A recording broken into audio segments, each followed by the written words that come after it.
ان سب نے باری باری مجھ سے مصافحہ کیا اور رخصت ہو گئے۔ البتہ حاکم علی اور محرم خان کے اس ساتھی نے میرے ساتھ جانے پر اصرار کیا جو مجھے کوئی مشورہ دینا چاہ رہا تھا۔ حاکم علی، تم نے میرا سب سامان بھی گاڑی میں رکھ دیا ہے نا؟ میں نے پوچھا۔ سائیں، آپ کے سامان میں ایک چھوٹا سوٹ کیس اور بریف کیس تھا، اس کے علاوہ کینوس کا ایک بڑا تھیلا بھی تھا۔ میں نے وہ سب چیزیں گاڑی میں رکھوا دی ہیں۔ سامان کے ساتھ میں نے ایک بڑے کارٹن میں کھانے پینے کا سامان، بسکٹ کے ڈبے، خشک دودھ، چائے اور عام استعمال کی دوسری چیزیں بھی رکھ دی ہیں۔ اور میرے ہتھیار؟ میں نے پوچھا۔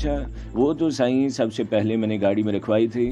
ان کے علاوہ گاڑیوں کی سیٹوں کے نیچے خفیہ خانوں میں بھی ریوالور اور دستی بم موجود ہیں۔ پھر وہ آہستہ سے بولا، سائیں اس بخشو کا کیا کرنا ہے؟ اس کا اشارہ محرم خان کے ساتھی کی طرف تھا۔ یہ تمہارے گوٹ کا آدمی ہے، تم اسے زیادہ بہتر جانتے ہوگے کہ یہ قابل اعتبار ہے بھی یا نہیں۔ سائیں آدمی تو قابل اعتبار ہے، حاکم نے سرگوشی میں کہا۔ بڑے سائیں نے خاص طور پر اسے محرم خان کے ساتھ لگایا تھا تاکہ یہ اس پر نظر رکھ سکے۔ اس کا مطلب یہ ہے کہ اس سے ہمیں کوئی نقصان نہیں پہنچے گا؟ میں نے کہا۔ نہیں سائیں، نقصان کے بجائے فائدہ ہی پہنچے گا۔ یہ کئی برس تک بڑے سائیں کا باڈی گارڈ رہا ہے اور انتہائی جیدار آدمی ہے، پھر اسے بھی ساتھ لے چلو۔ مگر سائیں اس وقت جانا کہاں ہے؟ ابھی تو میں بنگلے پر جا رہا ہوں، وہ جگہ بھی دشمنوں کی نظروں میں ہے۔ تیمور کے نکلنے کے بعد وہ یہی سمجھے ہوں گے کہ میں فرار ہونے میں کامیاب ہو گیا ہوں، یہی سوچ کر انہوں نے تیمور کا پیچھا کیا ہوگا۔ بالکل یہی بات ہے سائیں، حاکم علی پرجوش لہجے میں بولا۔ تیمور سائیں کے نکلنے کے بعد ہی وہ لوگ بھی چلے گئے تھے، وہ یہی سمجھ رہے ہیں کہ اس گاڑی میں آپ آ رہے ہیں۔ پھر وہ کچھ سوچ کر بولا، مگر سائیں کیا اس صورت میں بنگلے پر جانا مناسب ہوگا؟ انہوں نے تیمور سائیں کا پیچھا کیا ہوگا اور اب تک بنگلے پر پہنچ چکے ہوں گے۔ تم ٹھیک کہہ رہے ہو، مگر تیمور اتنا بیوقوف نہیں ہے کہ یہاں سے سیدھا بنگلے کا رخ کرے۔ اسے بھی اپنی تعاقب کا علم ہو گیا ہوگا اور اس نے ان لوگوں کو ڈاج دینے کی کوشش بھی کی ہوگی۔ مگر سائیں آپ ایک بات بھول رہے ہو، وہ لوگ جانتے ہیں کہ آپ یہاں سے بنگلے کا رخ کرو گے، وہ ادھر ادھر بھٹکنے کی بجائے بنگلے پر گھات لگا کر بیٹھ سکتے ہیں۔ اس کی بات میں وزن تھا۔ میں ابھی اس بات پر غور کر ہی رہا تھا کہ مجھے کہاں جانا ہے کہ بخشو بول اٹھا، سائیں منظور کالونی میں میرا ایک دوست رہتا ہے، چھوٹا سا مکان ہے، وہ بیچارہ دن بھر محنت مزدوری کرتا ہے، اس لیے مکان خالی ہی رہتا ہے۔ اس کے بیوی بچے گوٹ میں ہیں، مگر ہمارے ساتھ یہ حرام زادہ پیٹر بھی ہے۔ میں نے دانت پیس کر کہا، اسے ہم ماچس کی ڈبیا میں بند کر کے تو نہیں لے جا سکتے؟ سائیں یہاں سے تو نکلے۔ حاکم علی نے کہا، اس مسئلے کا حل بھی سمجھ میں آ جائے گا۔ وہ بابا سائیں کی خصوصی لینڈ کروزر تھی، اس کی باڈی اور شیشے بلٹ پروف تھے۔ حاکم علی نے اسٹیئرنگ سنبھال لیا۔ پیٹر پچھلی نشست پر ہاتھ پیر بندھا پڑا تھا، میں بھی اس کے ساتھ پچھلی نشست پر بیٹھ گیا اور نہ صرف اس کے ہاتھ پیر کھول دیے بلکہ اس کے منہ میں ٹھنسا ہوا کپڑا بھی نکال دیا۔ یہ رعایت میں نے تمہیں اس صورت میں دی ہے کہ خواہ مخواہ کا شور شرابہ نہیں کرو گے، ویسے اس کا علاج بھی میرے پاس ہے۔ میں نے ریوالور کی جھلک اسے دکھاتے ہوئے کہا، اس پر سائلنسر بھی فٹ ہے، بس میری اتنی قیمتی گاڑی کی سیٹ تمہارے غلیظ خون سے گندی ہو جائے گی۔ دیکھو کامران، میری بات سنجیدگی سے سنو، اس نے گہری گہری سانس لیتے ہوئے کہا۔ حلق میں کپڑا ٹھنسا ہونے کی وجہ سے اس کا دم گھٹ کر رہ گیا تھا۔ میری جان لے کر تمہیں کچھ بھی حاصل نہیں ہوگا۔ میں کبھی اپنے لوگوں کے لیے اہم تھا، مگر اب پٹا ہوا ایک مہرا ہوں۔ تمہیں اندازہ ہی نہیں ہے کہ تم کتنے خوفناک قسم کے خطرات میں گرے ہوئے ہو۔ مشورے کا شکریہ، میں نے طنزیہ لہجے میں کہا۔ ویسے گزشتہ کئی برس سے میں خطرات میں گرا ہوا ہوں، میں صرف اتنا جانتا ہوں کہ جب موت آئے گی تو دنیا کی کوئی بھی طاقت اسے ٹال نہیں سکے گی، اور جب تک میرا وقت پورا نہیں ہوتا دنیا کی تمام سپر طاقتیں مل کر بھی میرا کچھ نہیں بگاڑ سکتی۔ تم شاید ونود پانڈے کو زیر کرنے کے بعد اوور کانفیڈنس کا شکار ہو گئے ہو۔ میں مانتا ہوں کہ ونود پانڈے را کا انتہائی مکار اور خوفناک ایجنٹ ہے، مگر میں نے اس کی بات کاٹ دی۔ مگر اب جو لوگ تمہارے قتل پر مامور کیے گئے ہیں، ونود پانڈے اس کے سامنے بچہ ہے۔ بائی دی وے، یہ باتیں تم مجھے کیوں بتا رہے ہو؟ میں نے طنزیہ لہجے میں کہا۔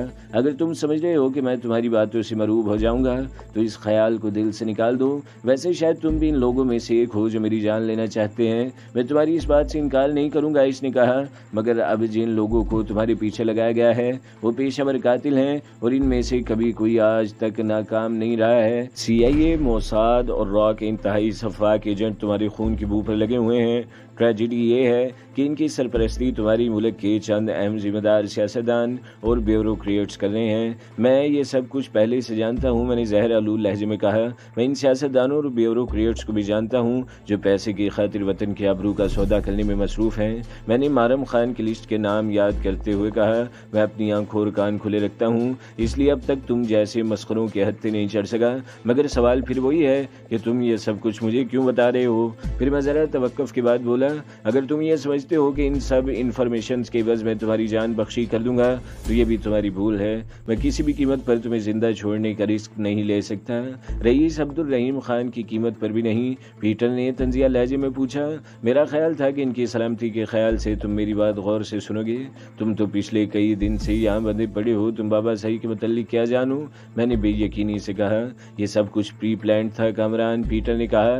اگر تم میری زندگی کے ضمانت دو تو میں تمہیں بتا سکتا ہوں کہ اس وقت تمہارے بابا صحیح کہاں ہوں گے، اور اگر تمہاری اطلاع غلط ثابت ہوئی تو میں تو تمہاری قبضے میں ہی ہوں. جس طرح چاہو میری جان لے لینا. ہاں ایک بات کا دھیان رکھنا، میرا کام صرف انفارمیشن دینا ہے. رئیس کو وہاں سے چھڑانا تمہارا کام ہے. میں یہ نہیں بتا سکوں گا کہ وہاں کتنے آدمی ہوں گے. یہ بھی ممکن ہے کہ انہوں نے اب تک انہیں ہلاک کر دیا ہو. میں نے پیٹر کے چہرے پر زناٹے کا ایک تھپڑ رسید کر دیا. آخر سچ بات تیری زبان سے نکلی گئی نا. میں نے ایک امکان ظاہر کیا. پیٹر نے اپنا گلا سہلاتے ہوئے کہا. اگر خدا نخواستہ ایسا ہوا تو میں تم سے زندگی کی بھیک نہیں مانگوں گا. اچانک گاڑی وسیع اور ریز ایک بنگلے کے سامنے رک گئی. بنگلہ کیا بلکہ اسے محل کہنا زیادہ مناسب تھا. یہ تم ہمیں کہاں لے آئے حاکم علی؟ میں نے ارد گرد کا جائزہ لیتے ہوئے کہا. بات میں مجھے دھیان ہی نہیں رہا تھا کہ ہم کس سمت میں سفر کر رہے ہیں. میرا اندازہ تھا کہ وہ ڈیفنس کا کوئی علاقہ ہے. سائیں ابو ظبی کے ایک شیخ کا بنگلہ ہے. وہ خود تو کبھی سال دو سال میں ایک مرتبہ یہاں آتا ہے، مگر بنگلے میں اس کے نوکر موجود رہتے ہیں. بنگلے کا انچارج ہمارے گوٹھی کا آدمی ہے. وہ بڑے سائیں کا بہت احترام کرتے ہیں. بڑے سائیں نے اسے پڑھایا لکھایا ہے اور یہاں نوکری دلائی ہے. میرا تو وہ بہترین دوست ہے. ہم دونوں شروع ہی سے آخر تک ایک ساتھ پڑھے ہیں. تم پڑھے لکھے ہو حاکم علی؟ میں نے سوال کیا. سائیں میں علی مراد، محرم خان اور منظور خان ایک ساتھ پڑھتے رہے ہیں. منظور خان اس آدمی کا نام ہے جو شیخ کے بنگلے کا مینیجر ہے. میں پہلے بھی کئی دفعہ اس کے بنگلے میں ٹھہر چکا ہوں. ان حالات میں ہماری مدد کرنے سے وہ انکار نہیں کرے گا. اور ان کے جواب میں گیٹ کے ذیلی کھڑکی کھلی اور ملازم نما ایک شخص نے باہر جھانکا. وہ شاید ہماری شاندار لینڈ کروزر سے مرعوب ہو گیا تھا اور مؤدب لہجے میں بولا. جی سر، کس سے ملنا ہے آپ کو؟ منظور خان کو بولو حاکم علی آیا ہے. وہ الٹے قدموں اندر لوٹ گیا. کھلے ہوئے دروازے میں سے مجھے گیٹ پوسٹ دکھائی دے رہی تھی. وہ شخص اسی گیٹ پوسٹ میں داخل ہوا اور مشکل سے 1 منٹ بعد باہر کا کر گیٹ کھول دیا. اس نے شاید انٹر کام پر منظور سے رابطہ کر لیا تھا. حاکم علی لینڈ کروزر کو سیدھا پورچ کی طرف لے گیا. گیٹ سے لے کر پورچ تک کا فاصلہ تقریباً 1 فرلانگ تو ہوگا. یہ بنگلہ گزوں میں نہیں بلکہ ایکڑوں میں بنا ہوا تھا. اس کی پورچ میں اتنی جگہ تھی کہ آگے پیچھے کم از کم 20 گاڑیاں کھڑی ہو سکتی تھیں. پورچ میں اس وقت بھی ایک سفید ٹویوٹا کراؤن اور میتسوبیشی کی لانسر کے علاوہ 2 سوزوکی کی جیپیں اور ایک ہائی روف موجود تھی. حاکم علی نے مجھے گاڑی ہی میں رکنے کا اشارہ کیا اور خود دروازہ کھول کر نیچے اتر گیا. اسی وقت اندر سے ایک نوجوان برآمد ہوا. اس کے جسم پر جدید تراش کی جینس تھی. امپورٹنٹ شرٹ کا گریبان کھلا ہوا تھا اور گلے میں سونے کی چین نظر آ رہی تھی. اس کی کلائی پر رولیکس کی انتہائی قیمتی گھڑی تھی اور پیروں میں ویکے بوک کے جوگرز تھے. اسے دیکھ کر میری امیدوں پر پانی پھر گیا. وہ شخص یقینی طور پر شیخ کا کوئی بھائی، بھتیجا یا قریبی عزیز تھا. اس کی موجودگی میں ہمارا یہاں قیام کرنا ناممکن تھا، چاہے منظور خان ہی کیوں نہ سفارش کرے. وہ اسمارٹ نوجوان اچانک حاکم علی سے بغل گیر ہو گیا تو مجھے اندازہ ہوا کہ وہی منظور خان ہے. پھر حاکم علی نے گاڑی کی طرف اشارہ کر کے کچھ کہا تو وہ دونوں برآمدے کی سیڑھیاں اتر کر گاڑی کی طرف بڑھے. انہیں گاڑی کی طرف بڑھتا دیکھ کر میں نے پیٹر سے کہا آرام سے بیٹھے رہنا ورنہ. میں جملہ ادھورا چھوڑ کر گاڑی سے اتر گیا.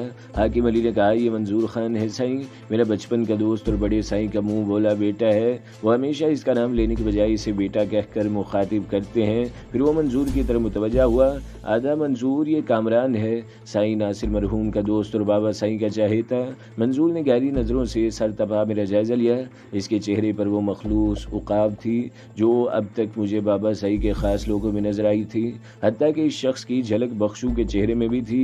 شاید شیخ کا مال بیٹھ کر کھانے کی وجہ سے وہ کاہل، آرام طلب اور عیش و عشرت کا دل دادا ہو گیا تھا. شیخ بیچارہ تو سال 2 سال میں ایک آدھ دفعہ ہی یہاں آتا تھا. یہ لوگ اس کے خرچے پر خوب عیش کرتے تھے. منظور خان آگے بڑھ کر مجھ سے بھی بغل گیر ہو گیا اور بولا سائیں آپ کا نام تو بہت سنا ہے، آج ملاقات بھی ہو گئی. اسے آپ اپنا ہی گھر سمجھے کیونکہ شیخ صاحب اب 1.5 سال سے پہلے نہیں آئیں گے. وہ 2 مہینے پہلے شکار کھیل کر یہاں سے گئے ہیں. میرے ساتھ میرا ایک دوست اور بھی ہے، وہ بیچارہ کچھ بیمار ہے، اسے سہارا دے کر اتارنا پڑے گا. یہ کہہ کر میں گاڑی کی طرف بڑھا.